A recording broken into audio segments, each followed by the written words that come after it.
Tawiah, the Statistical Service in its release in July this year mentioned that unemployment rate had reduced from 13.3% to 13.1%, of course, marginally, but it said that joblessness was still very high. And one of the things it also found was the mismatch in skills, what people were being trained for and what was available on the job market. How do you expect the government to deal with this, just so we're able to create a balance? Well, all borders on data. As a country, we cannot be cherry picking on what kind of job we want to create. I know government has priority sectors, and similarly, there should be some synchronization between the government and the universities.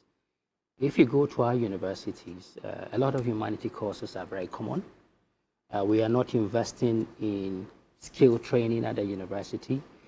When you go outside the country, you will find that even a mere college has more proper infrastructure than even our universities. So we need to invest in a way that we can create people who can be the future of skills that we can even export to other regions or even across the world. So until we do that, we will have a mismatch of skills needed for the state.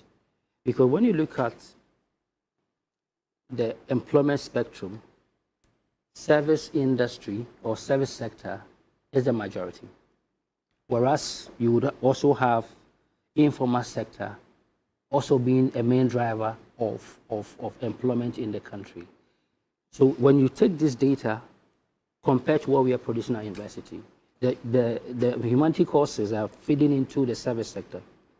So until we begin to industrialize and say that we want to have manufacturing companies, we need more engineers, we need more artisans who are probably trained at the university. Plumbing work, it doesn't mean because you want to do a plumbing work, you need to necessarily go be an SS graduate. You can have people who are plumbers who are doing high-level plumbing for businesses and making money. So we need to make a conscious effort and prioritize the sectors and the skills that we need. Otherwise, we will not be able to compete with other nations as well. Let me ask you briefly about the 110 million Ghana cedis being injected into the 24-hour economy. Do you think it's enough to ensure that people are able to work? I think it's a decent start. The 24-hour economy is a good policy, and you cannot run a country where by 4 p.m. the country is shut. 4 years ago when I was driving, I go to Shashi. By 4 o'clock, the whole country shut. Whereas your competitors are running a 24 shift. GDP will be 3 times what we are producing. So it's a very good initiative. It's just that the policy has not been probably thought through. We need a blueprint of the 24-hour economy. The government cannot drive that alone. You need to create an environment where there's a cycle, okay? Let's take this country. We don't produce a white shirt. We don't produce what? White shirt. White shirt that we wear. We don't produce it. We import them. So we need to industrialize in the sense that the basic thing that we need as a country, we get it here. If we are doing smoke with our hands, we can do smoke in batches so that we can be able to even export some.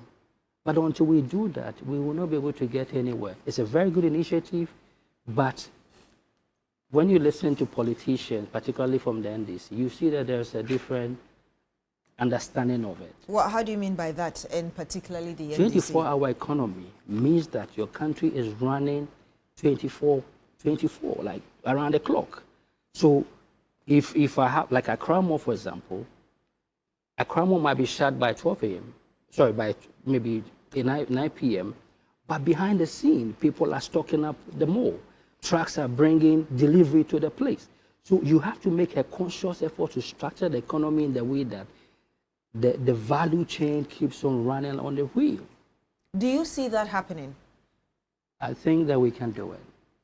But the enabling environment should be created, and incentives should be given to businesses. You can't have services running necessarily 24 hours. Banks run 24 hours. Our ATMs are working. It's always been happening. But it is the retail shops. It is the warehouses, warehousing. It is a logistic business.